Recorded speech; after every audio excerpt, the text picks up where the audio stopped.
Hey guys, Norm with Bear Bull Traders. It is Monday, April 8th, 2019. Quick recap for today. Before I jump into that, I wanted to remind everybody we've got the second Bear Bull Traders Challenge coming up. Start soon. Sign up still going on.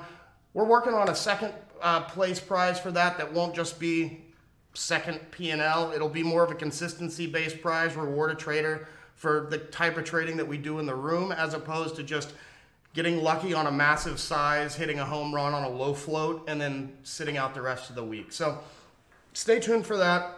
More information to come. We will, you can check out our homepage, bearbulltraders.com, and it has information on the challenge there. So anyway, on to my trades for the day. As you can see, we're about 27 minutes into the trading day. I've been done for about 10 minutes or so. So I'll be back for midday, see if I can find anything there. But here are the two trades I took today. Roku, this wasn't a great trade, but I had this level from the daily at 59.75. It was actually the 50 moving average on the daily, which you can see over here. It had been sitting on that all morning, and the pre-market, it held it pretty well. So I took a small size just to see, you know, if it might hold. I got stopped out as it dropped below that, and I knew it would have a good ways to run if it broke that 50 on the daily. It's now, you know, made some nice patterns, and actually Brian caught a really nice reversal on this in the room, but nevertheless, no big deal. Small loss, stopped out, learn to embrace the small losers. So then my big trade was on Nvidia.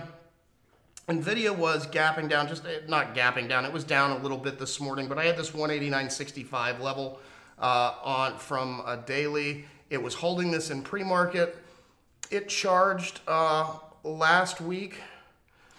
It tried to break 192. You can see it kind of topped out here, came back before it started making a run for it again. So when it held that level on the daily and you had the wicks, it started to come back up. After it dropped under that level, I took it right at that level, 189.70. I actually only got half filled on my order on that. So I canceled the remaining half, and I was hoping for a pullback because I didn't have nearly the size that I wanted in this. So I got this in 189.80-ish, and so my average was 189.76.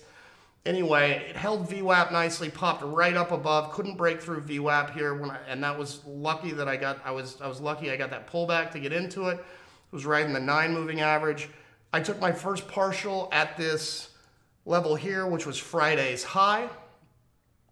Also coincided with a break just above 191.50.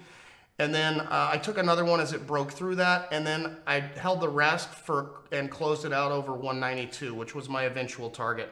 As you can see, it had a pretty strong pullback here. You know, I don't know that this is done for the day. It's only up, you know, 0.2%, so it could potentially run further. I just know from trading this last week that this 192 level was pretty significant and provided some resistance it didn't want to get through. We'll see if it can hold. The whole market SPY overall was really weak this morning too, so this kind of kept me from hanging in this longer than I would have a lot of times. But it was a good day. Gappers list was pretty weak this morning. There's no companies reporting earnings. So for a day where the watch list was not just exceptional, it was a pretty decent morning. Anyway, trade safe. Check out the Bear Bull Traders Challenge, bearbulltraders.com. It's on the homepage. If you could leave an honest review for us on Facebook, that's also much appreciated. Trade safe. Take care. Thanks for watching, guys.